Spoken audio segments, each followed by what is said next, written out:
Good morning, good evening. Welcome to the Tech Bytes series of videos from Techcanvass. Today we are discussing the key success factors for every business analyst. And in that series, we are going to look at end users as stakeholders. How important are end users? Techcanvass is an IIBA endorsed education provider and ISQI Germany authorized training center. We offer certification courses in business analysis and automation testing. Along with that, we also offer domain training in business analysis. These are some of our publications available on Amazon. These are some of the success factors which I have been discussing in various videos. Today, we are going to discuss about end users as stakeholders. How important are they and how should we handle them? This is the stakeholder matrix which we build as business analysts to manage stakeholders.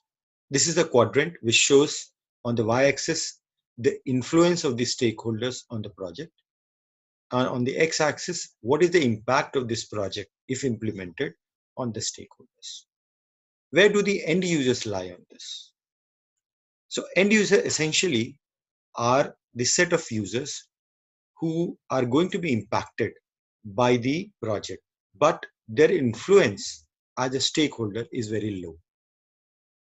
This results into ignoring the end users as the source of information regarding the project.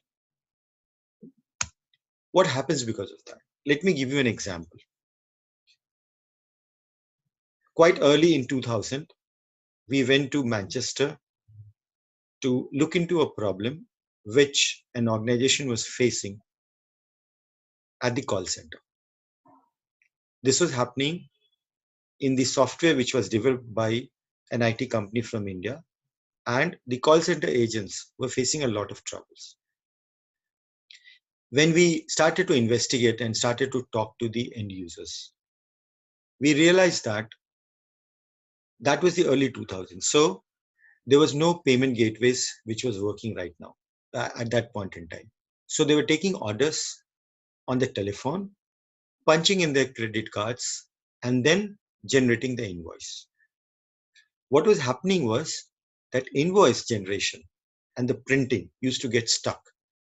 And sometimes it used to take 30 minutes and even 45 minutes. Sometimes it used to get into an infinite loop. And without finishing that work, they could not proceed further and complete the order. So their work was getting stuck. So they started to ignore this and they started to immediately switch to the manual system. The entire investment of the company into developing this system was going wasted. And that's what the company wanted to kind of address this problem and get rid of it. When we started to talk to the end users, they said that nobody talked to us when they were developing this software. We are always given a target to finish as many orders as possible. So we wanted a process where there is no getting stuck at any point in time. Completion of order was the most important part. If something is getting delayed or something getting stuck, we should have an option of delaying it or leaving it and then moving ahead with our job. Otherwise, our performance is going to get affected and our promotions and increments will get affected, which we can't afford. And also, if we can't complete the orders, the company's performance will get affected. The problem was pretty simple and we could solve it in a couple of days' time. There were some issues relating to the database queries and procedures, which our expert handled it, and then we were able to fix this problem. But there were other problems. And because of our discussion with the end users, we talked to several of these people, including their team leaders. We could prepare a report and submit to the customer that you should look into these problems as well. As a result, we got the project and our relationship with that company started. That was the first project for our organization in Manchester. So end users, even though they have low influence on the project, but because they're affected and they are the actual users of the system, we should never ignore them. So what should we do? There are three things we should look at. One, if the client is not ready to allow you to talk to the end users, you need to tell them these case studies and examples as to what can happen if we ignore it. I have faced these kind of scenarios several times in my career. Once you are allowed to talk to the end users, try and understand their concerns and issues. How do they work? What impacts their performance? What can improve their ability to perform better? That's something which they are looking for.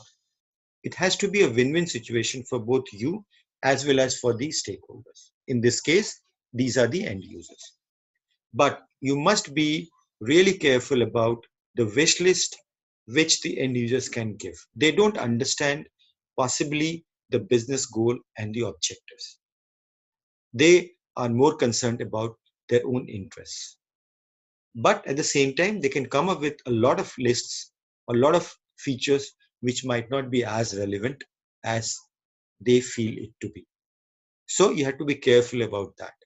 But at the same time, we must talk to them and understand what will help them in improving their efficiency, thereby helping the organization in achieving better. So that was one of the key success factors for a business analyst, not ignoring the end users and the way to handle. Write to us for anything related to business analysis and automation testing at these coordinates. Thanks for being part of this video.